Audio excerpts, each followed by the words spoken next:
क्या भगवान विष्णु सच में धरती पर अवतरित होते हैं? यह विषय अत्यंत गूढ़, दार्शनिक और आध्यात्मिक महत्व का है। हिंदू धर्म ग्रंथों में भगवान विष्णु के अवतारों का उल्लेख किया गया है, जिनमें वे समय समय पर पृथ्वी पर अवतरित होते हैं और धर्म की पुनर्स्थापना करते हैं। यह प्रश्न कि क्या भगवान विष्णु सच में धरती पर अवतरित होते हैं, केवल ऐतिहासिक, पौराणिक और धार्मिक दृष्टि से ही नहीं, बल्कि दार्शनिक रूप से भी अत्यंत विचारणीय है। भगवद गीता में भगवान श्री कृष्ण ने स्वयं कहा है, यदा यदा ही धर्मस्य ग्लानिर्भवति भारत अभ्युत्थानमधर्मस्य तदात्मानं सृजाम्यहम्। अर्थात जब जब धर्म की हानि होती है और अधर्म बढ़ता है, तब तब मैं अवतार लेता हूँ। यह श्लोक यह स्पष्ट करता है कि जब भी मानव समाज में असंतुलन उत्पन्न होता है, जब अधर्म अपनी सीमा लांघने लगता है, तब भगवान विष्णु किसी न किसी रूप में प्रकट होते हैं। यह प्रकट होना केवल भौतिक रूप में ही नहीं, बल्कि आध्यात्मिक रूप में भी हो सकता है। विष्णु के अवतारों की अवधारणा पुराणों और धर्म ग्रंथों में विस्तार से वर्णित है। दशावतार की कथा, जिसमें मत्स्य, कूर्म, वराह, नरसिंह, वामन, परशुराम, राम, कृष्ण, बुद्ध और अंत में आने वाले कल्कि का उल्लेख किया गया है, यह बताती है कि ईश्वर बार बार समय के अनुसार धारण करते हैं। पौराणिक मान्यता के अनुसार ये अवतार न केवल दुष्टों का नाश करने और धर्म की स्थापना के लिए आते हैं, बल्कि मानवता को सही राह दिखाने, उन्हें सही दिशा में प्रेरित करने और यह सुनिश्चित करने के लिए भी प्रकट होते हैं कि पृथ्वी पर जीवन संतुलित बना रहे। अब प्रश्न यह उठता है कि क्या यह अवतार केवल पौराणिक कथाओं तक सीमित हैं, या वास्तव में भगवान विष्णु समय समय पर धरती पर अवतरित होते हैं? यह समझने के लिए हमें धर्म और अध्यात्म की गहराई में जाना होगा। अवतार का अर्थ केवल ईश्वर का सशरीर प्रकट होना नहीं होता। यह एक व्यापक संकल्पना है, जिसका अर्थ यह भी हो सकता है कि भगवान विष्णु अपने दिव्य गुणों, विचारों और सिद्धांतों के माध्यम से मानवता में प्रकट होते हैं। कभी कभी यह किसी विशेष व्यक्ति के रूप में होता है, जो असाधारण शक्ति और दिव्यता से युक्त होता है और समाज में सकारात्मक परिवर्तन लाता है। उदाहरण के लिए राम और कृष्ण के अवतार को देखें तो यह केवल चमत्कारिक कहानियां नहीं हैं, बल्कि यह ऐतिहासिक और सांस्कृतिक घटनाएं भी हैं, जिनका प्रभाव संपूर्ण मानव सभ्यता पर पड़ा है। भगवान विष्णु के अवतार केवल दुष्टों के संहार के लिए ही नहीं होते, बल्कि वे मानवता को सही मार्ग दिखाने के लिए भी होते हैं। यह मार्गदर्शन किसी विशेष व्यक्ति के रूप में भी हो सकता है, किसी महान संत, योगी या महापुरुष के रूप में भी हो सकता है, और यह एक आध्यात्मिक जागृति के रूप में भी हो सकता है। कई भक्त और संत मानते हैं कि भगवान विष्णु का अवतार केवल भौतिक रूप में नहीं, बल्कि चेतना के स्तर पर भी होता है। जब भी कोई व्यक्ति सच्चे हृदय से ईश्वर का आह्वान करता है, जब वह निष्कपट भक्ति के मार्ग पर चलता है, तो भगवान विष्णु उसके भीतर प्रकट होते हैं।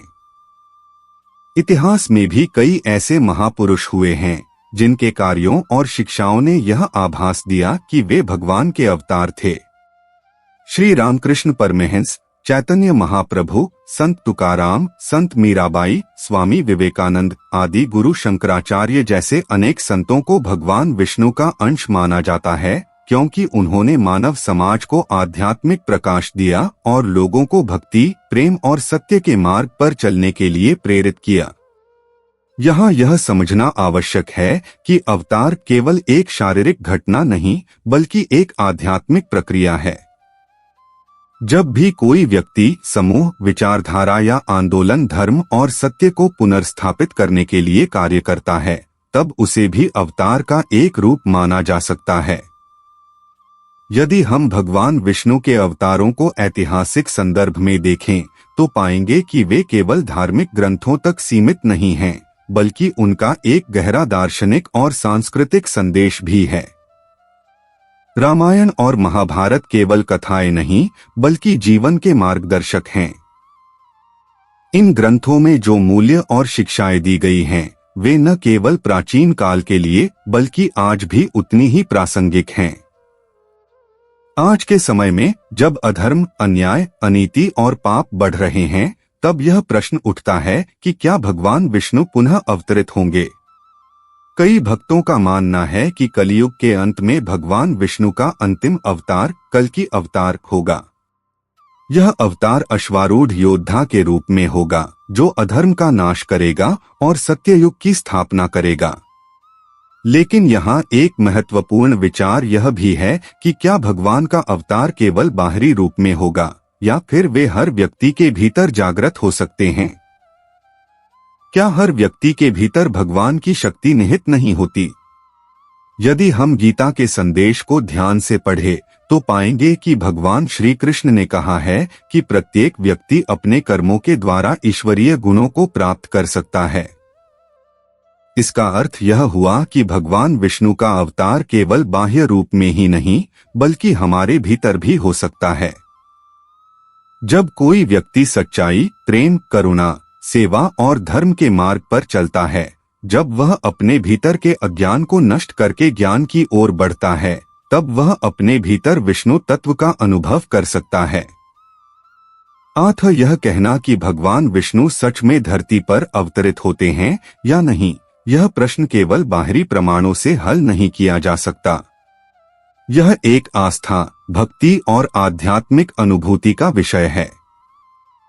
जो लोग सच्चे हृदय से भगवान की भक्ति करते हैं, वे उनके दिव्य स्वरूप का अनुभव कर सकते हैं।